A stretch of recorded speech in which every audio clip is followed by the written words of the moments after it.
All right, we'll get started. Sorry, parents, thanks for coming this morning. I have to use a microphone because the microphone's connected to the sound system, which then streams into our recording. So we'll send a link of this recording out later. So if you want to go over any information, thanks for coming out this morning. Obviously, we're going to do one this morning and again this afternoon, and then have the recording sent out and obviously give you some hard copy of information as well. So before I start, obviously, as principal, Jason Baker, Mrs. Celia is our year 4 teacher.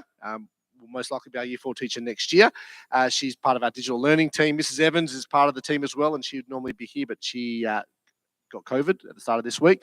And we've got Mr. Mark Hodgson here, who is our partner with JB Hi-Fi, who runs the portal, where we'll be able to purchase some devices. So welcome and thank you for coming out. Just before we get started, always like to start with the acknowledgement of country, as the ground we're meeting on now, to the Whadjuk people of the Noongar Nation and their elders past, present and future. We respect their culture and respect this meeting place that we stand on. So this morning, myself and Joss are going to deliver a little, sort of half an hour, 35 minutes overview of the BYOD program that we're introducing for the first time here at St. Francis, and then give you Mark a chance to show you what it looks like when you're up to purchasing an iPad, and then really a bit of a Q&A. So if you've got any questions, any concerns, we can sort of fire those off at the end. But I'm going to let Joss kick us off, so I'll hand over to you now, Joss. All right, good morning. So we're just going to start with a quick rundown. Do you want to on the clicker? So what are we going to run through this morning is just the whole point of the BYOD and why we're bringing it into the school. We're going to look at the school monitoring, so how we can support the students through it, make sure it's been monitored safely. Then look into the idea of cyber safety behind it, and again, what we can do at the school and what you can do as parents at home just to make sure that all bases are covered and students are well looked after, and some tips for you for at home. So that's going to be what we're going to cover. So why have we changed to the BYOD? And this is an excerpt taken from the part of CWA, the leading lights. So CWA is committed to using technology to augment and accelerate the high standard of learning, which already takes place in Catholic schools. Using feedback and data from teachers, students and leaders, we ensure that technology is only implemented in classrooms to benefit the students. That's the whole point. It's not just because it's the next best thing, it's actually to enhance their learning. We believe that the world is changing. The skills we equip our children with must change to meet this demand. So digital literacy, problem solving and adaptability are among the most sought out after skills for young job seekers.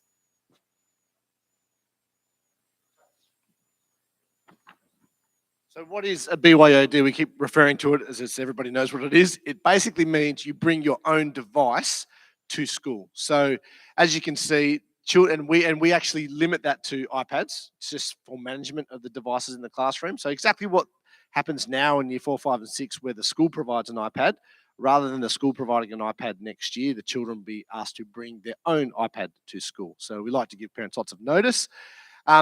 It doesn't affect how we monitor them at school. The only change is basically it goes from being school owned to personally owned. So rather than having a school device that a child has to use at school, then having a personal device where they play games or a personal device where they access information, it's all on one device. So the idea would be you parents have the option to purchase an iPad through the JB Hi-Fi portal. You don't have to purchase it through there. If you have your own existing iPad that meets the criteria, that can be used. But the benefit of purchasing it through JB Hi-Fi is it's actually JB Education. So JB Hi-Fi has a whole arm that deals with schools and as Mark will talk to you about, is under education. So they can offer discounts, insurance, covers, so for breakages, and Mark will go through that a bit later. The iPads are then set up under our mobile device management system, which they are at the moment, exactly the same at the moment. But effectively what happens, without having to read through all that, is you'll have your iPad and you'll have a personal iPad with all your games and messages and photos, etc., whatever you normally have on your iPad. Once the child brings the iPad once we enroll it into our school, they have a management system on it. When they come to school and they connect to our Wi-Fi, the Brighton Wi-Fi, all those personal apps will drop off and disappear. So kids can't access them during the day. They just don't see them. They actually become hidden. And only the approved school apps will appear on their iPads. So basically, when they come to school, only things that we believe the children will be able to access, your OneNote, Teams, things that will be educationally benefit to the children will appear. And then once they get back home and they jump back on your own Wi-Fi, then all the apps will start appearing again, or the Instagram Messenger, whatever they're using as children. So it is really savvy in the sense that we still have the same control at school. We can still lock all the iPads at school. We can still say, right, you're all looking at this one app at one time, and we'll sort of talk briefly about that. But it just means then you've got one device. And then I think, as Ms. Celia talked about, a bit of digital literacy, but also a bit of responsibility. I think given how old the kids are and how quickly they're accessing technology now, children being responsible for their own device. And that's one of the reasons we've moved away from the school purchasing them. We were obviously charging parents on top of your school fees. But then kids just didn't have the same responsibility because it wasn't their device. So they chuck it in their bag, they throw their bag over their shoulder, they go, I've got a cracked screen, here you go, can you replace it? And so we were seeing lots of damage and not a lot of responsibility. So we weren't really teaching the children, if you have a device that you own, you need to be responsible for it, you need to look after it, you need to make sure it's brought to school every day, charged, because they're sort of thinking, well, it's a school iPad, doesn't bother me. So as you said, there says down the bottom, every time students enter our Wi-Fi, the iPad will be managed by our school. So why? Just sort of briefly talked about that. If you look at the top bit, it just talks about becoming the norm. And that's not the only reason, but I guess the benefit is it gives kids a responsibility. It gives the children, parents, the option of we can remove that cost on your school fees too. We can reduce that cost because you're just using the iPad you already have at home. And in addition to that, it gives you a bit of freedom to choose your own device, lowers the ICT levy. So at the moment, you pay $200 in year 4, $200 in year 5, $200 in year 6 each year. So $600 over the 3 years to cover the cost of a school-owned iPad. That probably doesn't cover the cost. It probably ends up costing us over $1,000 over 3 years. But this will now reduce the levy to $70 per year. So if you're bringing an iPad from home, you'll only pay a $70 levy in year 4. Then when they go to year 5, it'll just be the same iPad, $70 levy, and then year 6, the same. As we said, more responsibility, and it bridges the gap between school and home learning. All right, so what will you need to provide next year? So I'm just going to quickly go through with you the requirements for the iPads, what we kind of expect for the headphones and the expectations of the iPad case. So for the actual device, it would need to have a storage size minimum of 64 gigabytes and to be an 8th generation iPad, so newer than 2021 or newer. Students in year 4 will be required to bring their iPad to and from school, and it's essential that the iPad has these specifications because we believe that the iPad should be able to enhance them. So if they don't have these requirements, they may not be able to access some of the apps that we require or some of the features that we want to use and the school requirements. So it might not be suitable, which is why we specify it has to meet these requirements.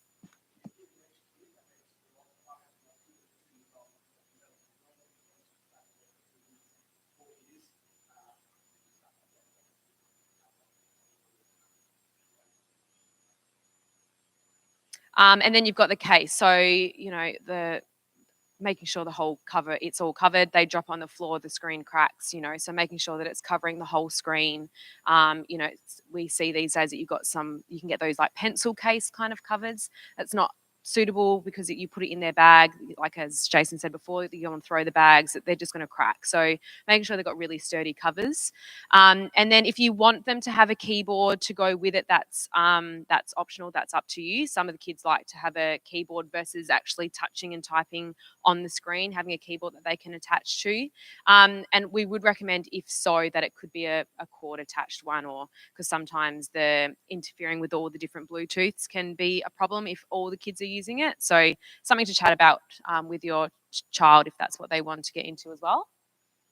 And the headphones. So you are required to supply your own headphone as well. And we recommend, again, that it comes with a cord, not Bluetooth, because that's another thing the child has to worry about charging. And if it's not charged, they can't use it. So, again, a Bluetooth. Sometimes you find when there's too much interference. So, yes, Jason's going to go through the school portal with you. Just on the requirements, we're happy if you want to bring in an older iPad and we can see if it manages to update. Like you've got an old iPad that's say 2020 and you're thinking, well, I think this will be okay.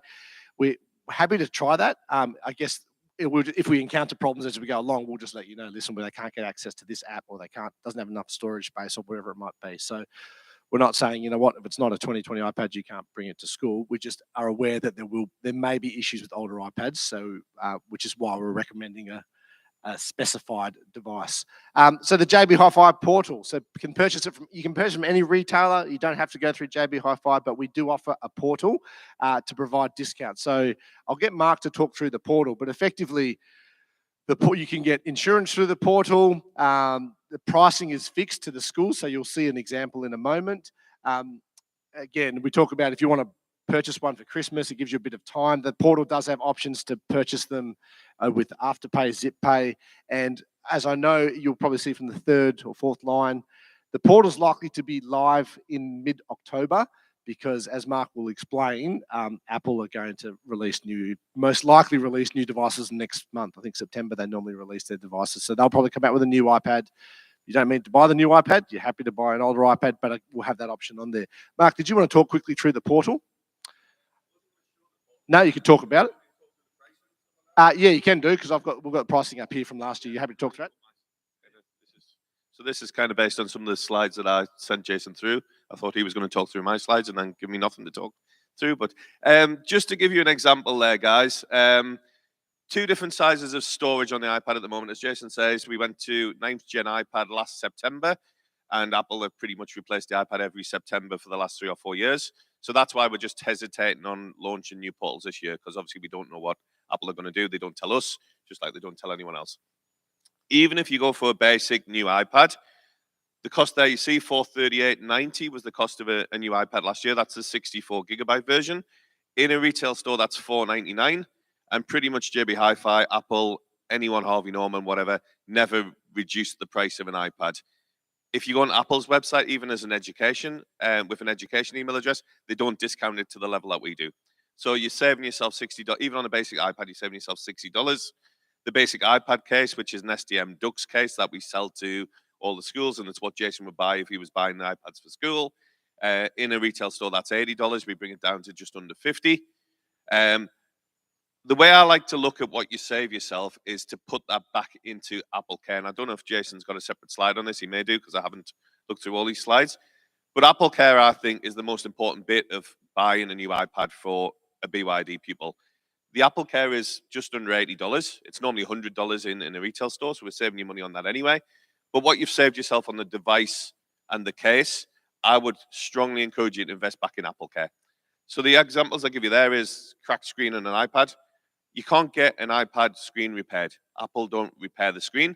If you take it, and some of you probably had your phones and been down to the third-party people that do it in Ocean Keys or wherever, they invalidate your warranty as soon as you use a third party to repair your screen.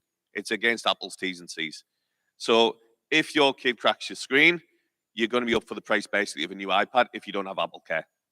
It's going to cost you the best part of $500. It's actually more expensive to replace your device because they charge you basically the full retail price once it's been replaced. And you're actually getting a second-hand iPad. You're getting a refurbished iPad from Apple. If you take the Apple Care out, what you get is 2 years of warranty anyway on your device. You get 2 years of accidental damage warranty, and that allows you to make 2 claims per year. So if your child was one of those ones that smashes the screen all the time, you can actually make 4 claims over 2 years to get the screen repaired. And that's only going to cost you $65 excess. So just keep that in mind. Do you want to be up for $500 if your kid smashes the screen, or do you want to be up for $65? And that's where I say look at where Apple Care can save you money in the long term, because it's not just about the $500 or whatever you spend on the device. It's if you do have that issue in the long term. Either way, though, we're saving you money. I'm not an insurance salesperson. You might have your own home contents insurance. You might have another way of insuring it. Really up to you. If you look at the comparison there with a 256 gig iPad, and again, don't know if you guys are going to talk about this, because sorry, we haven't dovetailed yet. We might get this presentation right this afternoon. The 256 gig iPad, which has obviously got a lot more storage. Think about the way your children use your devices. You might be the same yourself. Are you one of these people that goes around snapping photos all the time? Is your kid one of those that likes doing videos and TikToks and stuff like that? Do they download a load of Minecraft worlds? Do they play FIFA, which takes up a lot of space? If you take the 64 gig, it'll have the basic apps and stuff. It'll have some storage, but it's quite a finite amount of storage, particularly over 3 years if your kid's not going to delete stuff off the phone, off their iPad.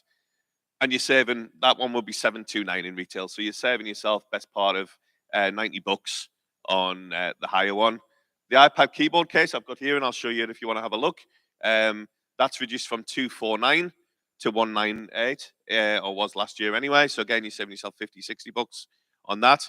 And a lot of people are now looking at the way their kids are going to use technology once they go up to high school. And I'm guessing from here, most of your kids will go to Irene McCormack's. They're a strong Apple MacBook school. And what a lot of parents are worried about is the fact that their kids can't type. They're great at typing on their phones or their smaller devices, but they're not actually good at typing on a keyboard. And they will go from an iPad to a more traditional MacBook or laptop experience where they are typing more. And what you tend to see from year 6 to year 7 is actually in a lot of schools, there's a dip in the use of technology because kids actually are slow at typing. So again, having that keyboard, I'm sure you guys will hopefully support me. You're standing behind me, so I can't see you.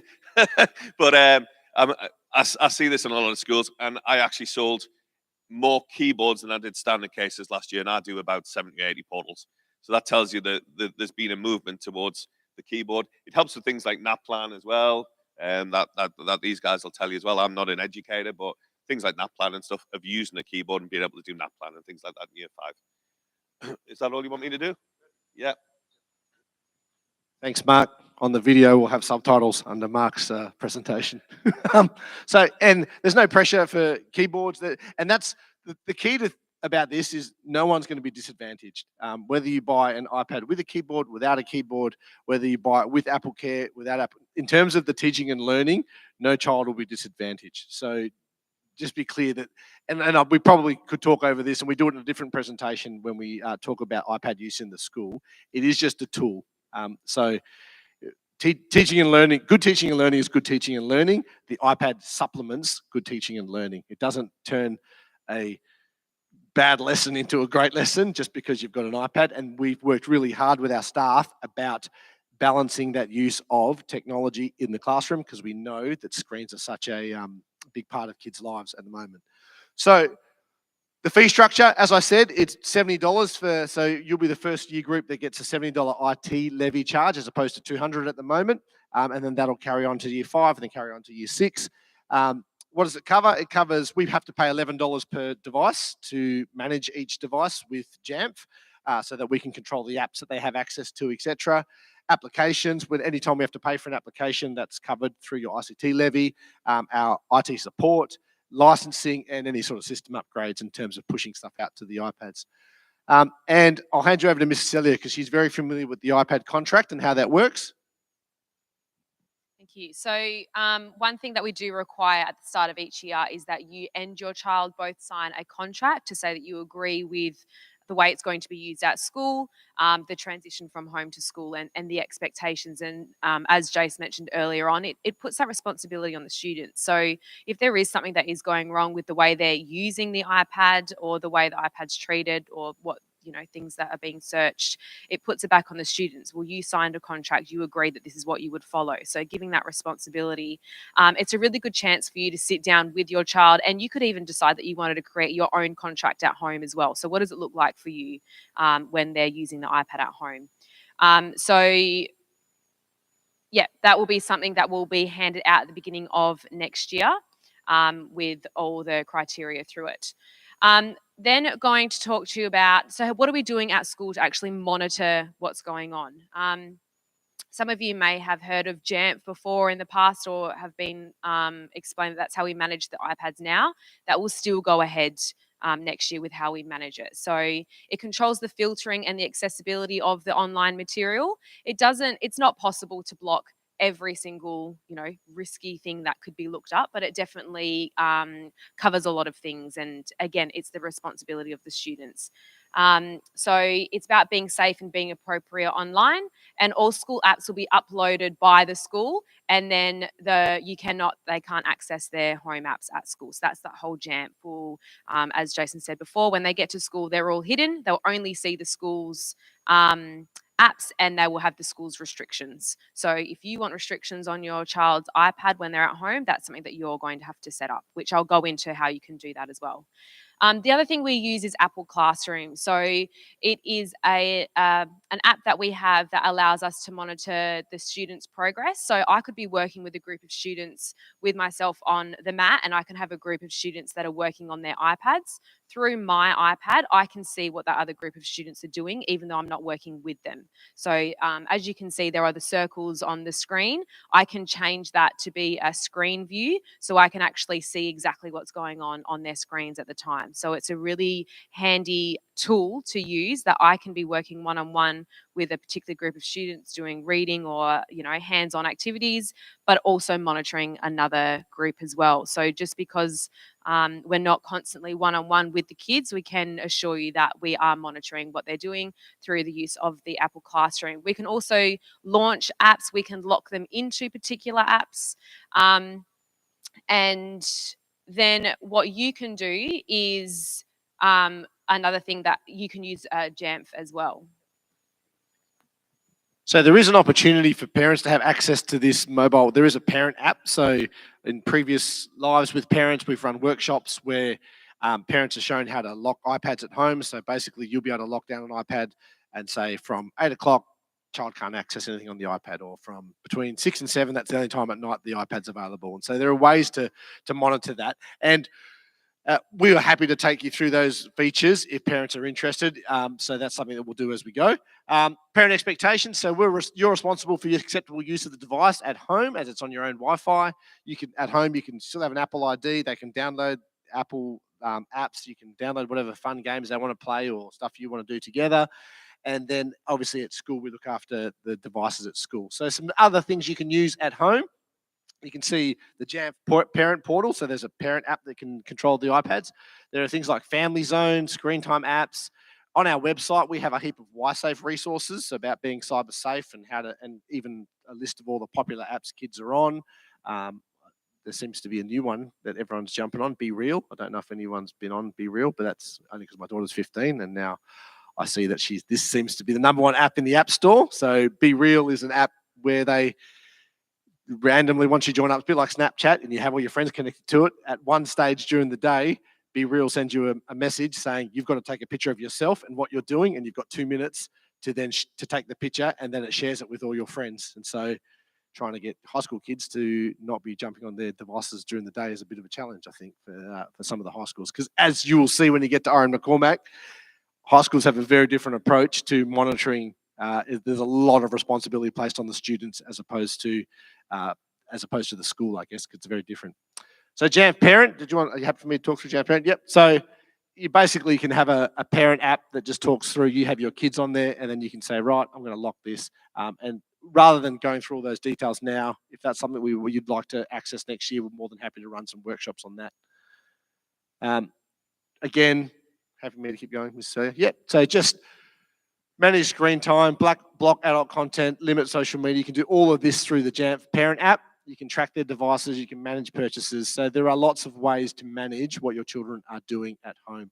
And then, as you can see, there's that's the bundle for, you can pay for the family bundle to have a certain amount of devices. So there's lots of different ways to do it. Family Zone, or and I guess our preferred method is to have those conversations about safe use with children. We talk about, there's one thing to restrict, and what we try and restrict, but kids will always find a way around it. They can delete profiles, they can jump on hotspot to phones, and so kids will find a way to get around all of these measures. So I think what we're trying to instill is responsible use and responsible actions online, and kind language, and how we talk online and how we message people. So they're the conversations we think are really important for the kids.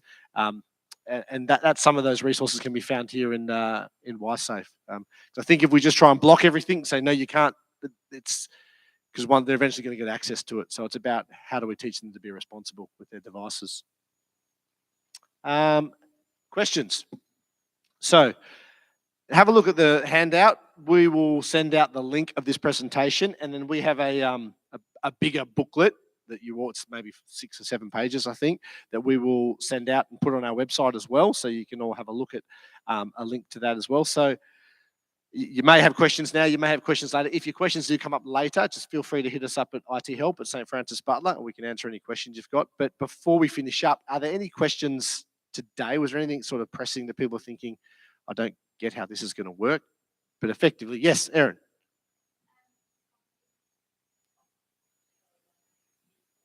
Correct. Yes, and with ease of rolling it out, we're only doing it for the year fours, because if we then started saying, if there are kids in year five or in year six that want to do this, they've already got the school-owned iPad, which we've paid for. So it'll roll out over the next 3 years. That's a good question. So it'll only be year fours next year that do BYOD, and the following year, it'll be the fours, they'll continue to take their iPads to year five, and then it'll be the next group. So in 3 years' time, effectively all the kids in year four, five, six will have BYOD iPads. Yes, Sarah. During the day, they keep them in their desk during the day. So as they do now with iPads, each child has a spot for their iPad, and they keep them in their desk. In the younger years, they actually stay in a storage basket and they get charged. But during the day in year four, they actually keep them in their desk, and then they'd be responsible for taking them to and from school each day. And it's not a drama to us if they leave them at school, but I guess then obviously if they've got stuff they want to do at home, or then they're not charged. So that, again, that responsibility of taking an iPad to and from school will be in preparation as they get to high school for, taking laptops to and from school, getting in lockers, etc. So we're sort of starting that process in year four. Yep.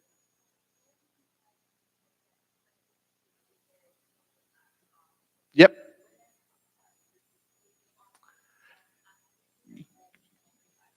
Correct. So good question. They don't get hints. So we determine what apps they see at home from school, and we determine what apps they see at school that are about school.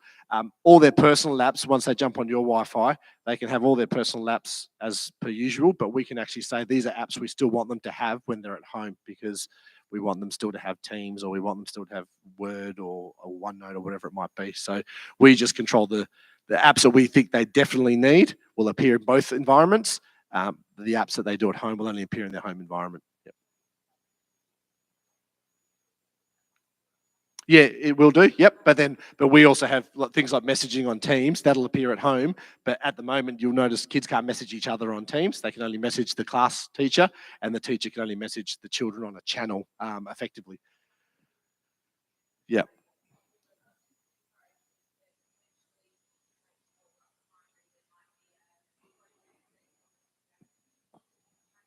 Yep. Yep. And as you would have seen through that whole COVID exercise, with the issue with the school-owned iPads was obviously coming to and from school, but then you could see that Teams was a great function for teachers to be able to say, here's the work, what we're doing today, here, jump on this video call, and kids could continually keep in touch with the teacher. So that's functionality. So effectively, the only difference between what we're doing at the moment and what we'll be doing next year for those year fours next year is that it'll be your personally owned device. So you won't be paying $200 to the school and then having your child have their own iPad at home as well. So which and I guess taking a pulse of the kids, I sort of very quickly go around and sort of say who does have an iPad at home. We probably have 75% of our children already own an iPad. Then their parents are actually already paying another $200 per year for the school iPad. So we were just looking at what's a more effective way for the kids and for the parents as well. Yes, Sarah.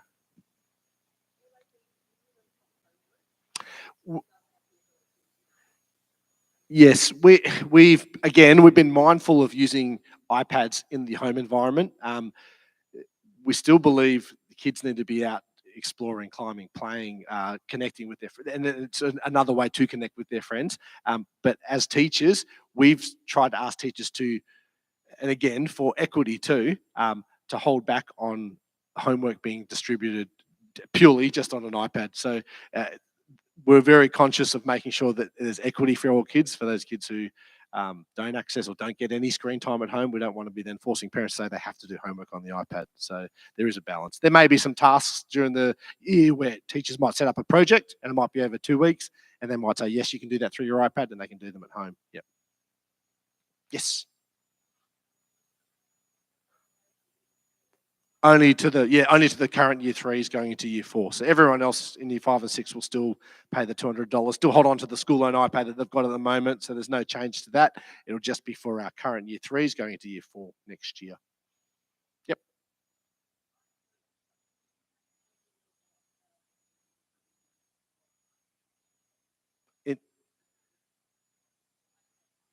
Oh, really? No, I haven't. I haven't heard what Orion McCormack are doing.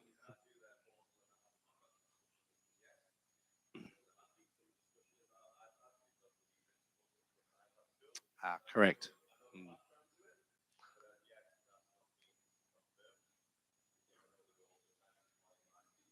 Mm.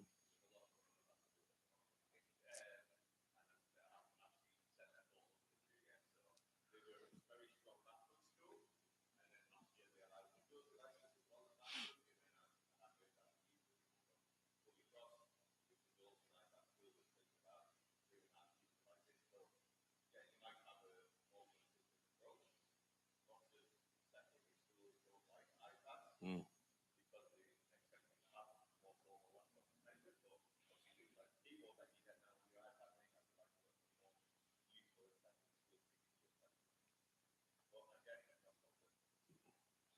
And that's in our experience generally. And I know some schools start their BYOD program in year 3, but we've chosen year 4. And we would think if you're purchasing a device for your child, like if you are purchasing a brand new one, not using an existing one, you would only purchase one device to get them through the rest of primary school. And then when they start high school, depending on high schools are a little bit more rigid in just saying this is what you've got to buy, this is what they need to turn up with. Yep.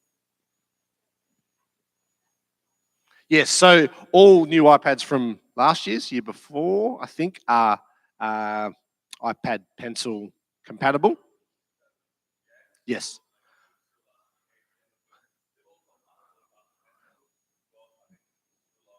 No. Yeah. No.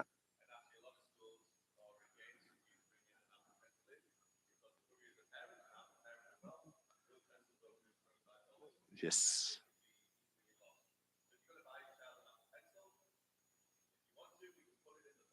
Mm.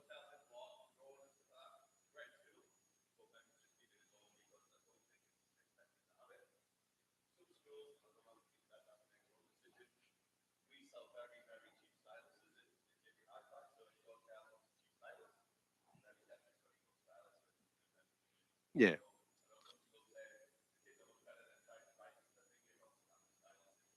Yeah. And even in that sense, we won't be putting Apple Pencils on there just because if they're going to be writing with a pencil on a screen, why aren't they writing with a pencil on a piece of paper? Because it's unless there's some sort of benefit, we don't want just an expensive pencil and an expensive piece of paper. We want it to actually enhance what they're doing in the classroom.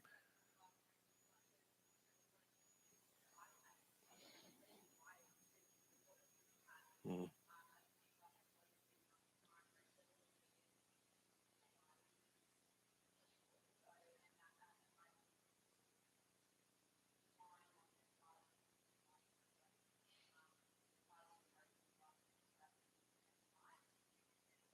Mm.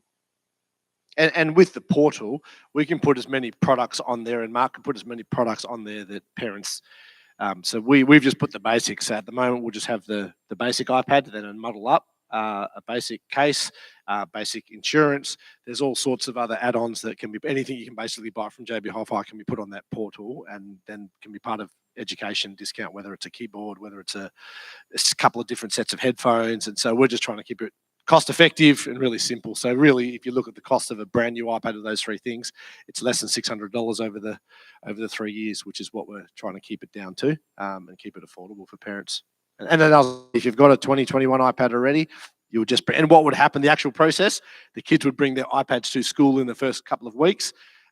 You don't have to have it day one. It's not like they can't learn without an iPad. In the first sort of 3 weeks, we'd make sure the kids had their iPads brought to school. Our IT company would come in and connect them all to our network effectively, and connect them all to our management system. And that's part of the contract too that Mrs. Elliott talked about. With the management system, there is a setting, and we've had year 5s do it, but there is a setting in the iPad where you can go in and you can delete the management system. And so, but when they delete the management system, then we can't see them on Apple Classroom. We can't manage them. So we know straight away, why can't I see that child's iPad? And we quickly find out when who did it, when they did it, and then they quickly go to the ICD code of conduct. We say, right, you've deleted your management profile, which is one of the clauses in our code of conduct. You've now lost your iPad for 3 weeks, and that'll be the same next year, whether it's personal owned or not. If they don't follow the code of conduct, they try and delete profiles or try and find workaround so that they can play games in the middle of the class, we'll see it quite quickly. And I think last year we picked it up within a day, maybe 2 days, that they hadn't.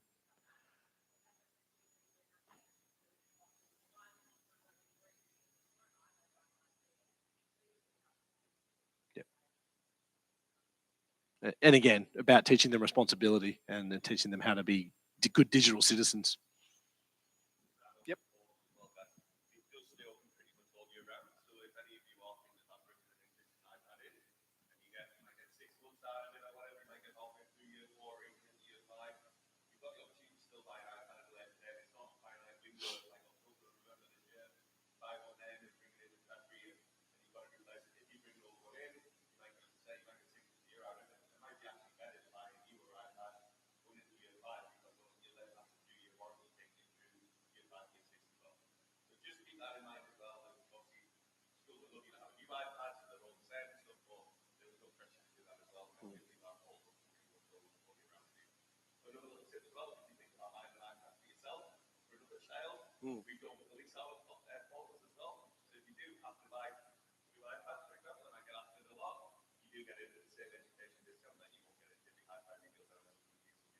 I'm glad you said that because I was going to say that, but I wasn't sure that was allowed. So yeah, yeah, we've had parents in the past buy 2 or 3 kids or presents or nephews or whatever it might be. So yeah, that's totally up to you. The portal stays open. We're not trying to make this hard. We just want to make it as simple as possible for parents and as cost effective as possible to be able to move forward in a model that will support the kids, support the parents, but also support the staff in schools. Because we do spend a lot of our time, kids going, my iPad screen's cracked, send it over to us. We then have to get a new iPad out. We've then got to send it off for repairs. And then there's all this downtime. And because we don't have insurance on all the iPads, because again, purchasing school-owned iPads, you can't put insurance on some and not on others. So then you're paying for maybe 60 lots of insurance, which in the past we've done, which is at $100 per iPad. That's $6,000 for 60 iPads that we buy. $6,000 could buy you another, how many iPads? 12 iPads, brand new iPads. So we haven't put insurance on and we've tried to teach the kids about being responsible for them. But as I mentioned before, the issue being that it's not theirs, so they don't treat it with the same respect as if it was their own.